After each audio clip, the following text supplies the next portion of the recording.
I first remembered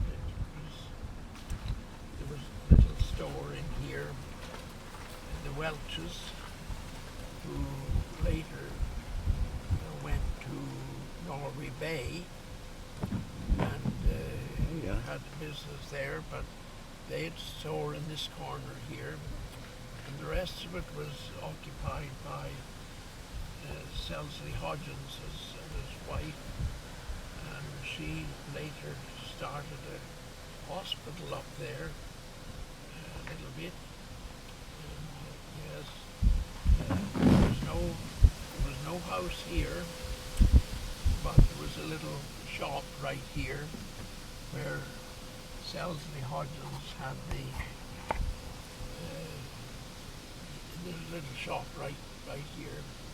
Selsley Hodgins had the agency for McDowel cream separators.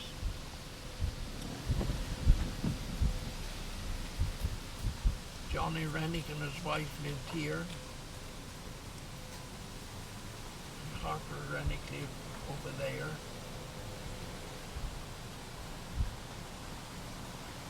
So was Johnny the parent or the child? He's the father. Okay. Of Harper. Well, Johnny Rennick, of course, had lived in there until Harper was married. Well, then he built that other house there. And on this corner there was a little shop. It became a jewelry shop. But in behind here was the big blacksmithing outfit. It was a big going concern at that time. Mm-hmm. It was a blacksmithery and a livery stable. Yes. As I recall. Yes, there was a livery stable in there, and so on. Now this over here is completely changed from what it was then. Mm-hmm. There was a large brick house. Yes, just wait till I stop. That was George Hines's undertaking business. Oh. And he owned the whole end of the block here, George Hines, and the big brick house with beautiful woodwork in it. The stairway was something marvelous, and at that time, you see, the wake of the preceding the funeral always took place in people's homes. Mm-hmm. And but the big brick house was here. Then in about where that white door is back there was Hines's Hall, and it was the same model as the house over here. But Hines's Hall was in there, and the big doors in the front of it, and the big garages downstairs where they could keep the hearse and things like that.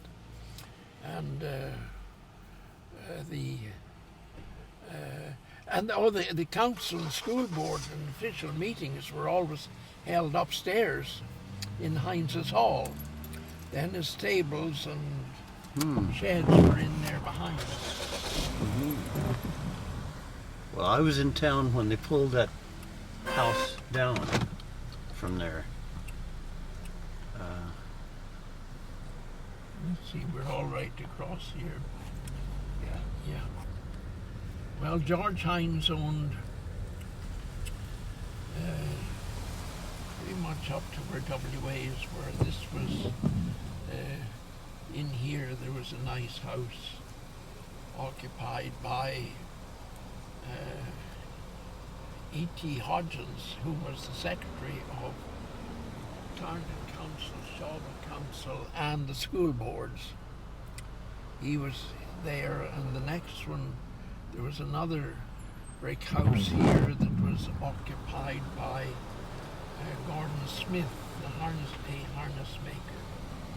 Mm-hmm. And then Okay, maybe it was this fruit house that I saw pull down, and would have been 1973 or 4, well, something like that. It could be. Now, WA is where the big business at that time.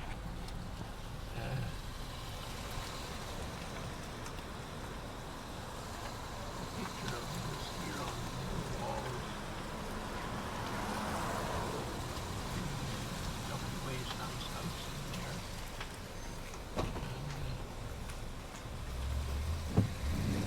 WA was just one great band. And this, let's see, there was a vacant lot here with a pile of bricks on it.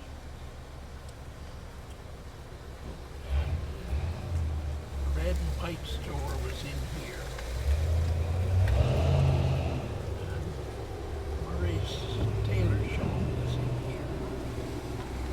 And the vacant lot.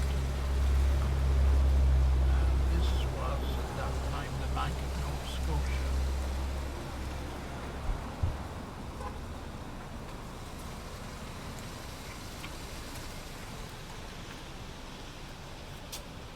Now I have to watch this corner. Bank of Montreal.